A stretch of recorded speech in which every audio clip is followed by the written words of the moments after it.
দুইটা বিবাহ করলে মানুষ আমাকে কি বলবে? মানুষ আমাকে বলবে আমার চরিত্রে সমস্যা। আগে জানতাম হুজুর অনেক ভালো, এখন দেখি হুজুর আরেকটা বিবাহ করেছে, হুজুর আসলে চরিত্র সমস্যা। আহা, আমরা আসলে কোরআন হাদিস সম্পর্কে আমাদের জ্ঞান নাই বিদায় এই কথাগুলো আমরা বলে বেড়াই। আপনি জানেন আল্লাহ পাক রব্বুল আলামিন কোরআনুল কারীমের আয়াতি নাজিল করেছেন, 2টা 3টা 4টা বিবাহ করতে পারে একজন পুরুষ। যদি 2টা বিবাহ করার যদি কোনো উপযুক্ত না থাকতো তাহলে আল্লাহ তাআলা কি এমনি এমনি কোরআনের আয়াত নাজিল করেছেন? বা আমার কথার জবাব দেন, আল্লাহ কি এমনি এমনি কোরআনের আয়াত নাজিল করেছেন? আল্লাহ পাক খুব ভালো করে জানেন পৃথিবীতে এমন হবে পুরুষের সংখ্যা কম হবে, নারীর সংখ্যা বেশি হবে। অনেক পুরুষ মারা যাবে, নারীরা পৃথিবীতে বেঁচে থাকবে। এই নারীরা পৃথিবীতে বেঁচে থাকবে, অনেক অসহায় অবলা সবলা নারী পৃথিবীতে আছেন, তাদের দায়িত্ব কে নেবে?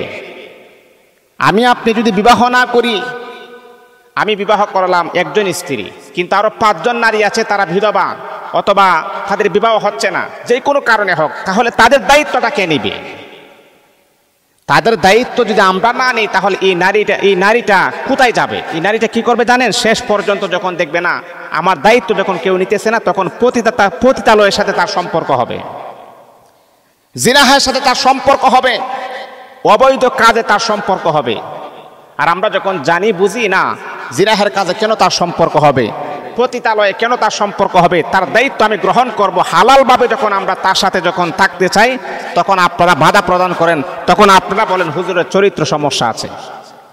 একটা ফরজ কাজ করেছেন, একটা ভালো কাজ করেছেন, একটা নারীর দায়িত্ব গ্রহণ করেছেন, একটা নারীর দায়িত্ব গ্রহণ করেছেন, এই কাজটা আপনাদের চোখে পড়ে নাই, হুজুরের চরিত্র খারাপ এটা আপনাদের চোখে পড়েছে। এই হলো আমাদের সমস্যা। আমি আপনি যদি দায়িত্ব না নেই, আমি আপনাদেরকে সাজেস্ট করব, কে কি বললো না বললে সেটা দেখার বিষয় নেই। আল্লাহ পাককে রাজি এবং খুশি করার জন্যে বাবা আপনার যদি শক্তি থাকে, এবিলিটি থাকে, তাহলে আপনি আরেকটা বিবাহ করুন। হ্যাঁ যুবক, অনেক নারী আছে পড়ে আছেন, স্বামী জোয়া খেলে গাঞ্জা টানে স্বামীকে ছেড়ে দিয়ে চলে আসছে, ডিভোর্স দিয়ে চলে আসছে, অনেক সুন্দরী রূপসী, কিন্তু ডিভোর্সি বিদায় তাকে কেউ বিবাহ করে না।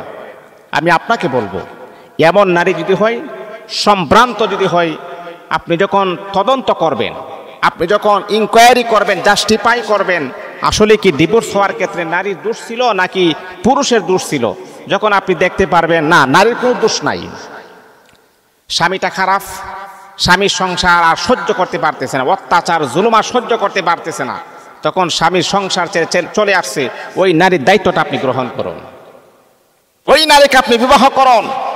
একটা হচ্ছে নারীর দায়িত্ব গ্রহণ করার কারণে আল্লাহ পাক আপনাকে ডাবল সওয়াবের মালিক বানিয়ে দিবেন। দ্বিতীয় নাম্বার হচ্ছে সে আপনার স্ত্রীর মর্যাদা দেওয়ার কারণে আল্লাহ পাক আপনাকে আরো ডাবল সওয়াব দান করবেন। আল্লাহু আকবার, আল্লাহু আকবার। কিন্তু আমাদের সমাজটা এমন হয়ে গেছে, ডিভোর্সি নারী দেখলে আমরা চোখ আড়াল করে তাকাই, ডিভোর্সি নারী দেখলে আমরা চোখটা বড় বড় করে তাকাই। কেমন খারাপ মহিলা জানি, কেমন বদচরিত্র মহিলা জানি, স্বামীকে জ্বালাইতে এক পর্যায়ে স্বামীকে ছেড়ে দিয়ে চলে আসছে। না বাবা, মানুষের দিকে আর চোখে তাকানো হারাম। তদন্ত সাপেক্ষে আপনি খোঁজ খবর নেবেন, তারপরে যেটা করার সেটা করবেন, কিন্তু আপনি দোষ নাই, গুণ নাই, কোনো কিছুই নেই, তার দিকে আপনি আর চোখে তাকাবেন, এটা আপনাকে কে শিক্ষা দিয়েছেন? না, এটা কখনো করবেন না। প্রত্যেকটা ডিভোর্সি নারী খারাপ হতে পারে না, অনেক ভালো ভালো নারী আছে আলহামদুলিল্লাহ। ডিভোর্সি নারীদেরকে বিবাহ করবেন, তাদেরকে কখনো আর চোখে তাকাবেন না, সুনজরে তাকাবেন, বিবাহের দৃষ্টিতে তাকাবেন। আল্লাহ পাক দেখবেন সংসারটাকে ফুটন্ত গোলাপের মতো সুন্দর করে দিবেন।